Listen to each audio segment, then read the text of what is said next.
Hey, what's going on? E. Jones, bottom to the top sports. 98.9 Chucktown, what's really good? What's good? Black Elvis in the building. I ain't leave yet. We're still here. What's good, E? Yo, it's good, Come man. on, we got to go back to the handshake, back to the visual. Yeah, so you know what? Got our phones in our hands. It's very unprofessional, man. Yeah. Putting the phone down. Well, I'm going to be honest with you. Because he's the freestyle king, he don't need it. I need the phone. I'm sorry. You going to reference the phone. All right, man. So you go ahead and you lead us and let me know where I need to be. Last show, if y'all checked us out, he threw me in the ocean.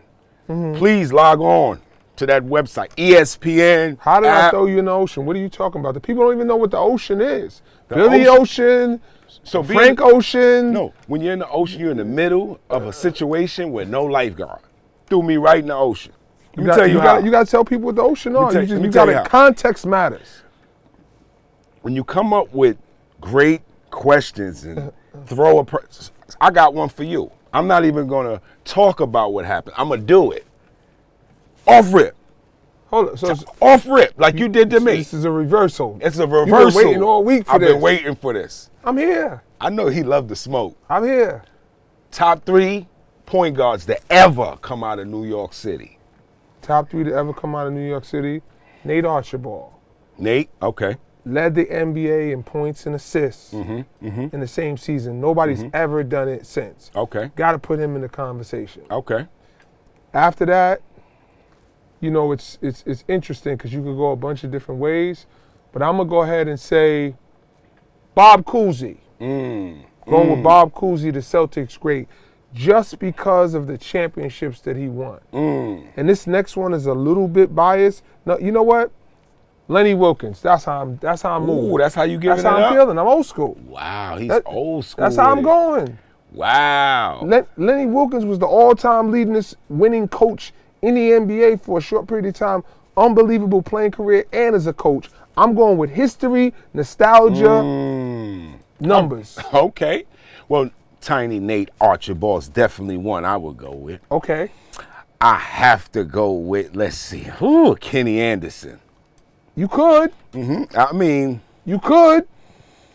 I could tell you why you couldn't, but you could. Please do. Explain to the people. First and foremost, I have never gone disrespect or discredit Chibs. As we well know, Kenny Anderson was a phenomenal athlete in high school, in college. And the context matters because when are we talking about? Is high school? Is it career? College? Is it pro? I'm talking about the best to ever come out of New York, meaning that means high school. Impact overall? Overall. So impact overall, I'm sticking with Lenny Wilkins, but Kenny Anderson was a phenom in high school. We know what he did at Georgia Tech. Crazy. 2 years, unbelievable run. Came to the Nets, played behind Mookie Blaylock, second year All-Star, had some great years in Portland, did okay with the Celtics, but towards the end, you know, he had his challenges that he spoke of. Wouldn't put him in the Hall of Fame. So Hall of Fame is the barometer. But how you don't put Kenny in the Hall of Fame for what he did for New York? The numbers. Got it. The numbers. Got it. Bob Cousy, Lenny Wilkins, Tiny Archibald, Hall of Fame. Got it. That's what I'm standing on. But That's what you stand who else you got? All right, so you making my picks a little real suspect now. You know, See, you trying to throw me in the ocean. Yeah, because you went old school. I wasn't expecting you to go Of old course school. you didn't. That's how I give it up. Oh, come on. You know my body. You know who I would love to give props to? I'm going to throw BC, y'all. I'm going to throw back. Go ahead.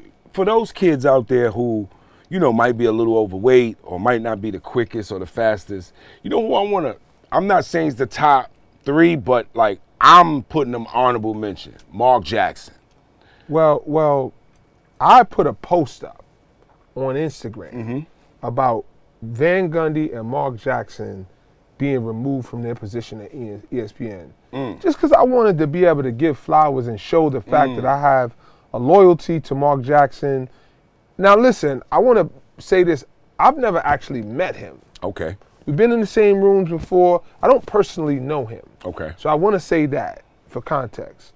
However, I did put the post up on the story, and he sent me a message back just to show love and appreciation. Now, in our own right, people show love and appreciation for what we do and see us as celebrities, as I air quote for the people who are listening on radio.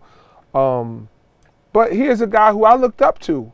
I was a fan of the then St. John's Red Men, who are now the Red Storm. Okay. When he came off the bench for 2 years behind Mike Moses. Then he became an NBA first-round pick and the Rookie of the Year. So here's my hero. So when you talk about Mark Jackson, big point guard, post up, had a lot of Magic Johnson in his game, had a flair for the spectacular, but he was definitely a substance guy, and the numbers show that he's one of the best point guards and assist men. So Top 10 all time. Great honorable mention. Great honorable mention. Got it. Okay. Kudos to you. Thank you, Respect sir. to that.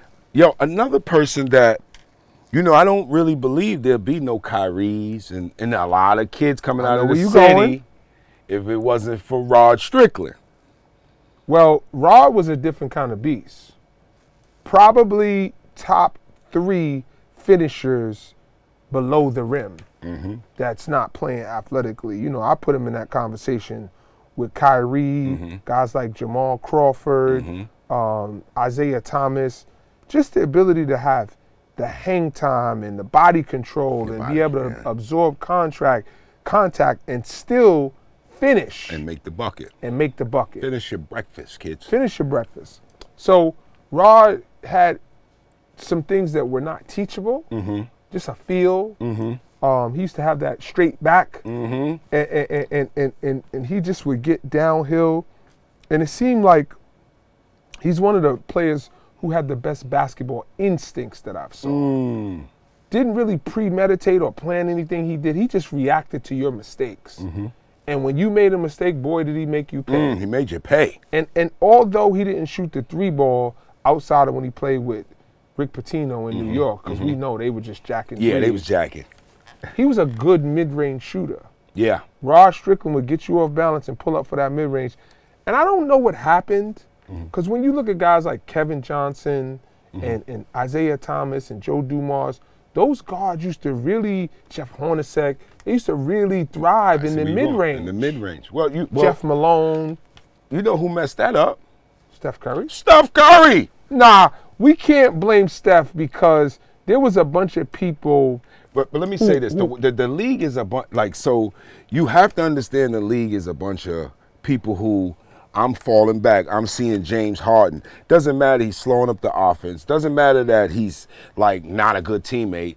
If James Harden is going the way he's going and I'm getting paid $15 million, this is how, they moving. Are we finished on the New York point guard thing? Because I got to talk about James Harden because you brought it up. Go ahead.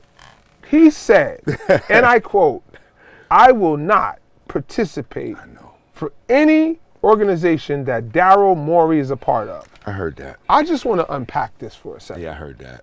You heard it. Before I go into my soapbox and, give this soliloquy to the people, what was your thoughts? I want to be politically correct, so you go first. All right, so here's the thing. Harden was in a situation where he was in Brooklyn because they wanted to form this big 3. Hello, preach. Go ahead, do your thing. Kyrie, Kevin Durant, and Harden. Cool. Now, I gave him his credit because he was a scorer when he needed to be. He was a facilitator when he needed to be. Guys got hurt. He showed he could turn any switch on in the latter stage of his career, which is not a lot of people can do. I think he's a phenomenal passer and doesn't get enough credit for that. I think he dribbles a little bit too much for my taste, and it doesn't lend to continuity in offense and at the league level, but, to each his own. He was a Sixer, and he broke my heart, but that's beside the point. He asked to be traded to the Sixers. He went to the Sixers in part to play with Joel Embiid, but there's history with him and Daryl Morey because he was the GM when he was over in Houston. That's right. That was his guy. They, buddy. And now, here it is. He asked for a trade again. It's money, I think. And Daryl Morey had to sign him to be able to trade him. And when the trade talks broke down, he's in China and he says, Daryl Morey's a liar. Yeah. And you know Adam Silver's quick on the trigger. 100,000 to the dome piece. Found him 100,000 for calling Daryl Morey a liar. Guess what? He paid that 100,000 happily. Wouldn't have been me. Yeah. Respectfully, I don't got it. All right, let me tell you my little spill. First of all, I believe Harden is a great player, but he's a cancer. Ooh. Sorry to say it.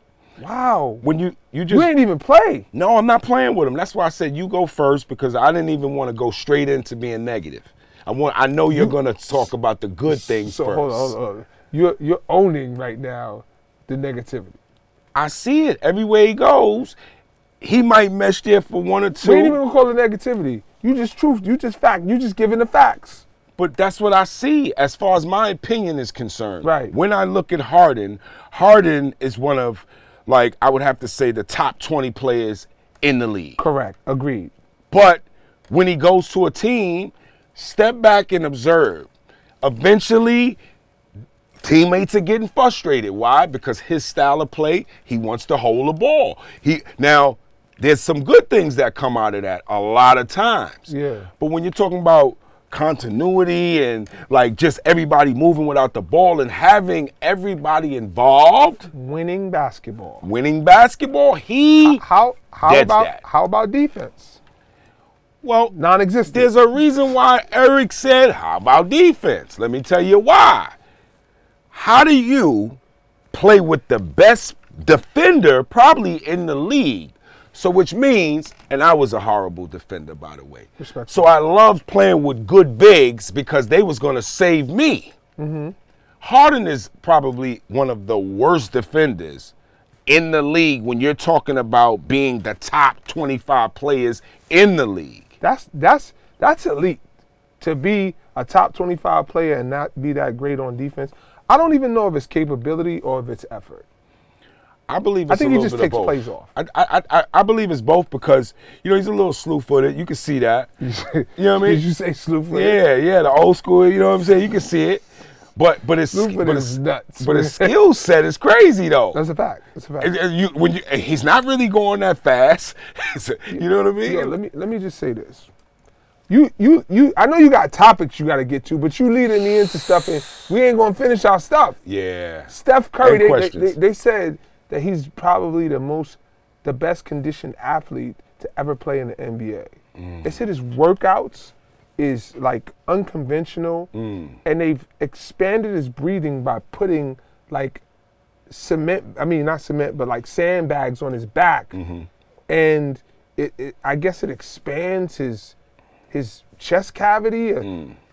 Listen, I'm gonna be honest. I don't understand or really know what it was. I know that they just said they found some things that's gonna make him go for longer, and they said he really dedicated himself to strength training, and he's been able to play through contact. And Draymond Green is quoted on record as saying when he's been able to stay on balance, not get knocked off his spot, and got stronger, getting lifts in after his game, he's been truly unstoppable. And they said he practices every day, but practices hard every day. So DeMarcus Cousins said, "You practice like this every day?" He said, "Well, I don't have no excuse." And you know, DeMarcus Cousins has got his own checkered past, but anyway, man. Yo, but big shout out and rest in peace to Tom Kuchowski, one of the greats, because we did an interview and you interviewed him, and Tom Kuchowski said, I can't remember exactly how he said it, but he said fatigue is like a kid's worst nightmare. It makes a coward out of all of us.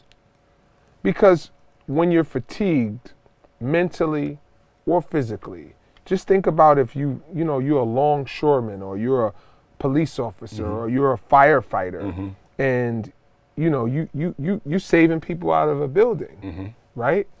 And it's hot, and again, I'm just giving an example so people can have some parallels to understand. now you see somebody who needs help.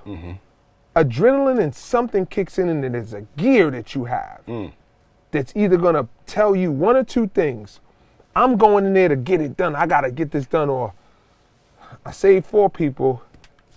You know, listen, I can't get everybody. Can't save everybody. Got it.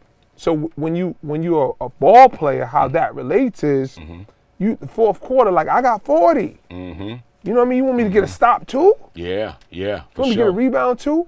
So you got to have a gear. Kobe said this about James Harden. He said, I saw you guys was having a conversation during the game. You see this? He's like, it was a brief conversation. He was like, well, what were you guys talking about? He's like, it was a brief conversation. He was like, well, what was said? He was like, well, you know, guys are talking and all. He's like, we're not at the same lunch table. He said that maybe in a couple of years and he gets more stuff done. He can come to my lunch table right now. Kobe was different. Oh, the Black man. Mamba, rest in peace. Yo. Such an untimely death. When you dedicate so many years to just one occupation, like just being the best and thriving at it, and then like you finally retire. We talking about retirement. Ooh. We talking about retirement. Ooh. We talking about years of service. Ooh, speaking of that, somebody's up next. Let me just let y'all know, man. First of all, log on to www.harlemwizards.com. Coming to a city near you. Farewell tour. Shout out to Todd. Todd Davis. The current president of the Harlem Wizards. Shout out to Micah. Big shout out to Howie Davis, the original founder back in 1962. I've been playing with the Harlem Wizards for 26 years. Wait, hold on. You see that? So for the kids out there, and I'm not being funny, this is a public service announcement. When you don't do drugs and you don't drink, you look like this after working for how many years? 26 years. Did you hear that? Well, you know, I think some of it is, you know, big shout out to my mom and my dad, who set great examples for me to be able to follow behind, as well as my coaches and mentors. But I say that to say the farewell tour is like, it's bittersweet. Yeah. Because there's so many people around the country that I don't get to see often, but my job, my career, There you go. allows me the opportunity to be able to go to Michigan and go to California and go to DC and go to Texas on company time, visit with friends and family from around the country, be able to share the gift of entertainment and have fun and be able to make a good living doing it. Who's got it better than me? I'm so blessed, and it could be people making more or people making less. Listen, remember this, kids, comparison is the thief of joy. I am not in competition with anybody. I'm running my own race, and it feels good to be in my lane, and I'm comfortable in my own skin. When I jump out, you jump in. Got it. It ain't gonna work. Got it. Woo, that was heavy. Well, that's how I'm feeling today. It's That's a how you farewell feel tour. it? That's how I feel. You smell me? But I don't want to get off all you. You got to, 25 mil. Let's talk about my girl Shay, yo. 10.65 seconds, 100-meter world record. Love it. Gotta love it. You know what? When I was watching the videos of her, I was saying to myself, she ran in lane 9, and you saw her coming from the outside, and it was like, is she gonna win?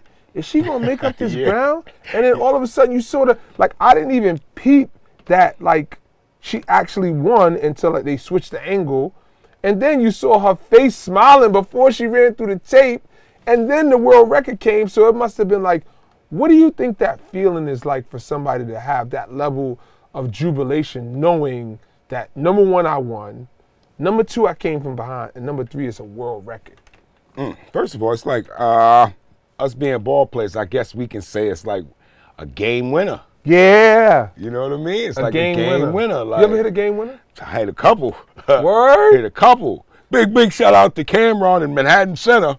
Well, That was the you biggest closed them one. out? That was the biggest one of my life. You closed out Manhattan Center. Ooh, Give me the details, bro. Give me the Ooh, details. So for those of you who don't know, Elvis played at Martin Luther King High School.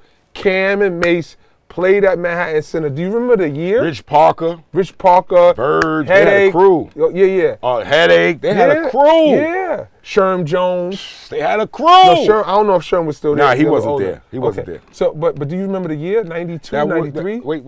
We don't do that. See, he's the one. He's the one who's. He's the one. Look. It's a little difference. Look. It was 94. 94? Yeah, it was 94. So you closed them out. What? Give me. So pretty much, we was down 9. Hit 2 threes. They called the timeout. We still down 3 with about 7 seconds left. They come down, miss. We come down, call the timeout. They call 2. Me off the double screen in the corner, hit it to go into overtime. OT. Yeah. Wow. That was crazy. Crazy. Yeah, that was crazy. Kids ran on the court. It was banana. That was probably my biggest shot of my life. Let me ask you a question. First of all, shout out to Cam and Mace. By the way, Tom Kachowski was in the building. That was like the biggest. Like, yes. No, he waited for after the game. The game was over. We in the locker room. Coach talking to us, all that. We come out. Tom was still out there. Y'all won? Yeah, we won. Okay. Tom was still out. He was still out there. We walked out. This is when I said, oh, man, maybe I'm going to get a scholarship or something. When he walked in, great game, Elvis Blount.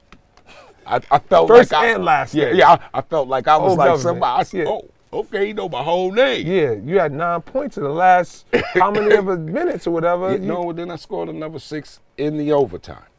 Oh, you got to it. Yeah. Wait, no, in the second half, I think I had 22 points and 12 of that was in overtime.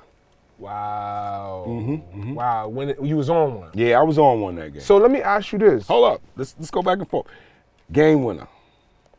Game winner for me? Yes. I don't know if I have one. I'm sure that I do, but I don't know if it was significant at like a high school or college level. Got you. What I did do in a lot of occasions was I was a prime time performer. Like when the game was on the line, I might have 6. Yeah. But I might boogie and dime somebody. Got you. I might hit a pull-up. I might hit clutch free throws. But to like seal the deal at a high level, well, you know what? I'll tell you what did happen. Had to come with one. We was playing against the Hungarian national team with the Harlem Wizards in Hungary, in Budapest, for like a national festival or something like that. Okay. Me and John Strickland, God rest, you guys might know him as Mr. Finish Your Breakfast, we were in an argument because I was a player coach. And I took him out the game and he was cursing me out. Respectfully, that's my guy. Yeah. So he's cursing me out, telling me why I'm taking him out the game. And I'm using some, not so great language myself. And I'm telling him, like, just listen to me. I know what I'm doing. Yeah. So we going back and forth. Obviously, he's a high-level player. But, I'm the coach here. Kid, what you say or what you getting paid, I'm the coach. Yeah. And Strick, I know he's smiling down right now, laughing about this story because I've told it a bunch of times, but probably the first time on camera. So we playing in the game. It's a close game, whatever. I think we was down by 1. It gets swung. They kick to me. I hit a big 3 to put us up 2. And from there, we went on to win the game. When I hit the 3, I went to him and I used every 4-letter word I could think of. You see? I'm the guy. You needed to be getting me the ball anyway. Should be giving me your salary. I'm talking crazy. And he looking at you. I know Strick. That's my guy. Like, can I take a John Strickland moment? Yeah.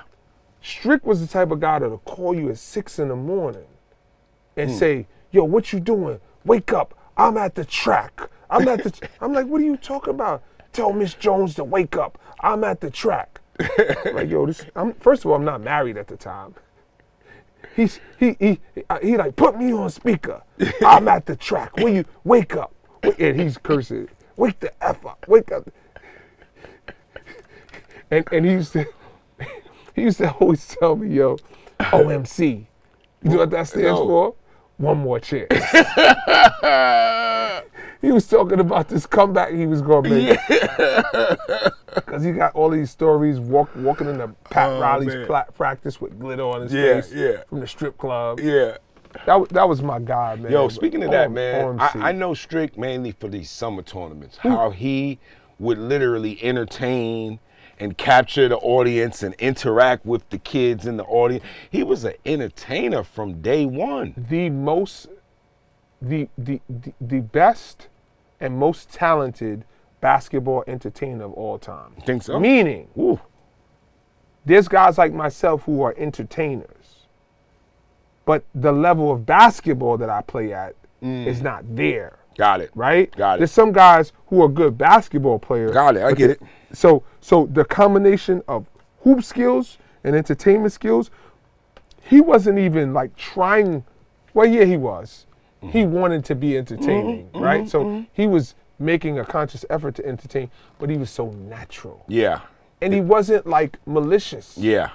He was just playful and fun, but he was so nice. Yeah, he was cool. He was very cool. The NBA guys knew, like, Strick is going to give you work if you come to New York and play in Pro City. Yeah. You're going to get 40, Ant Mason or whoever you are. Yeah. Like, he wasn't playing with you. You're in his town. Yeah, yeah. Like, and those dudes, even in the NBA, the Stephon Marburys, the Speedy Claxton, they looked up to Strick. And they, even when they came to 55th, Strick didn't like take a back seat to Jamal Crawford and then he's calling, yo, young fella, listen up. That's a fact. He was the guy. That was a fact. He was the king of New York when it came to street ball. Yeah. He was really the king. He was up there with the top.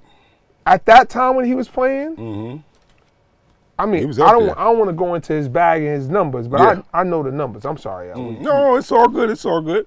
Yo, who you think that's going to really, really make New York look good in the CHSAA this year? Like, so basically, nobody. I want to ask one question. What's your Ooh, nobody. But okay, let me ask this question. Brandon Storrs No. Hold on. Let me back up. Who is the #1 point guard right now? If I asked Eric Jones, who right now in New York City? In New York's not in the country. In New York City. Boogie Flan, without a doubt. Absolutely. I thought you would say that. Boogie Flan.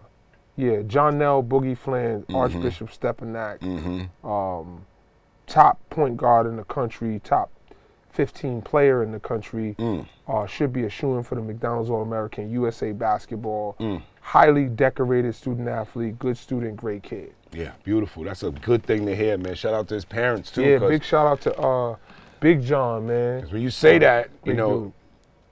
That's the behind the scene when you have a kid. Because it's, you know, it's crazy when I walk around and I go to some of these tournaments and, you know, you see, it just amazes me the sense of entitlement. I keep saying that because I want parents and I want kids to really hear it.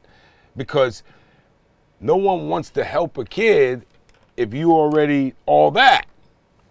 Be like, well, people will like put this. up with your stuff because of the fact that you have talent. But when your talent runs out, I feel like that's when, you know, kind of the favors runs out, or people are less likely to deal with they start falling back.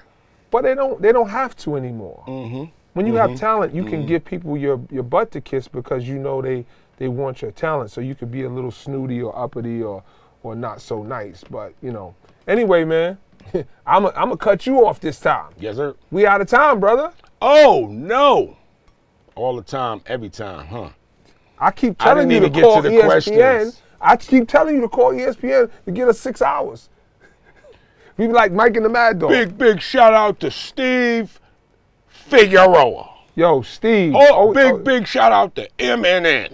Big shout out to everybody who helps us make this happen. D. Yes, Jones, City Legends, the whole team. Y'all already know what it is. You already know that. Hey, big. Let's give some flowers. Big shout out to, like I said, Steve Figueroa. Big shout out to Craig Reckler. Who else? Big shout out to Darnell Lee. Big shout out to Darnell Lee. Chew Smith. Big shout out to the Big Three, Ice Cube.